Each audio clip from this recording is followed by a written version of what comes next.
damu za Watanzania ni aula, ni bora zaidi kuliko siasa zenu.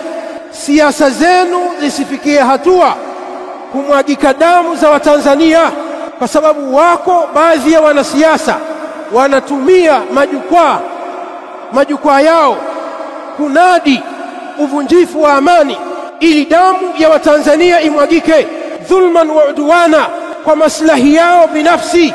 Haya ni maslahi binafsi. Mtu anasimama ananadi kwamba watu tusikubali, hii ni dhulma. Kumbe mtu huyo anapigania tumbo lake, anapigania madaraka. Akishapata hicho kiti akaketi hapo, hata kukumbuka wewe ulioandamana, hata kuwa na mpango na wewe, bali siku utakapoandamana hali ya kuwa yeye ni kiongozi atakutandika marungu, atakuwa dhidi yako. Ndio ujue ya kwamba hao wanatafuta kwa ajili ya maslahi ya matumbo yao. Sasa isifikie hatua nyinyi wanasiasa, baadhi yenu msitumie siasa ikafikia hatua kuvunja amani ya Tanzania, ikafikia hatua damu za Watanzania zikamwagika, kwa sababu damu ya Mtanzania ni bora zaidi kuliko siasa, ni bora zaidi kuliko matumbo yenu.